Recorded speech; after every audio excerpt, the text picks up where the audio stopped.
Helsingin Roosters, niin kuin sanottu, on voittanut Suomen mestaruuden 23 kertaa.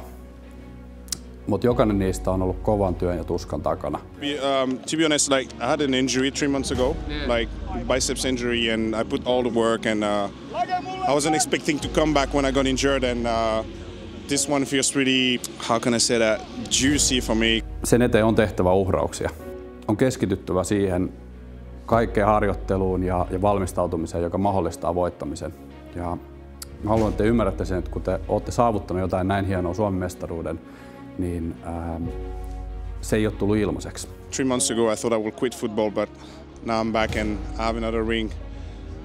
That feels good, sorry. Cut that on camera. Playeri-moodiin kun siirryttiin, niin sen tunsi, että on tekemisen meininki. Kyllä. Tämän pystyy haistamaan. Paras mestaruuksista on aina se seuraava, mutta tälleen heti pelin jälkeen täytyy todeta, että kyllä se paras on tämä viimeisin. Joo. Tommosta tulee. Ehkä vähän isompi vielä. Guys worked. They worked all freaking 6 months that I've been here. As far as championship games, that was a championship team on our sideline. Yes, sir. Nothing but love for everyone, nothing but respect for everything you guys have done. Best of luck to everybody. Just want to say thank you for a great season last year. This was one of the most fun years I've had playing football, and this team was a huge reason why. It really made me appreciate the game more and just realize how lucky I was and the relationships that I built. I'm really excited to build upon those in a few months when I get back, and hopefully we can win one again in 2025. First of all, I want to thank everyone that helped support and worked to make the 2024 Helsinki Roosters team possible. All you guys brought me into the family, made things easy and fun. And again, part of the brotherhood, TFT. Kiitos ja nöyrä kumarus kaikesta duunista ja sitoutumisesta, mitä laitoitte joukkueen eteen viime vuonna. Pitäkää hieno tapahtuma ja nauttikaa mestarit. This last season was huge for all of us.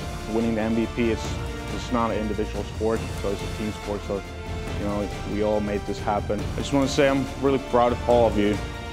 I hope that we're gonna see each other here, hopefully in a year, for this same ceremony. The ring features quite a bit of, messages, and there's a maple bowl in the front, 12 stones that symbolize all the won games in the season. Inside of the ring we have all the years that Roosters have won a championship and so on. You can check out this slide later, but go ahead and try it on and see how you feel. Ensimmäinen monet. Mä oon aika varma, että ensi kaudella meillä on toinen tämmönen ihan uskomaton juttu. Ja ei nytkin tuu varmasti yllättävää. Vähän tuoreempaa korua tämmönen mestaruus. Aika harvinainen painos näitä ihan kaikilla on. Mites tollaisen voi saada? No, pitää höylää toi kausi läpi ja sitten nostaa kannua tuolta Sonera Stadionin tai mikä se nykyään onkaan, niin ja siellä kohti kattoa, niin sillä niitä saa. Winners on. Joo, just näin. Eksklusiivinen klubi.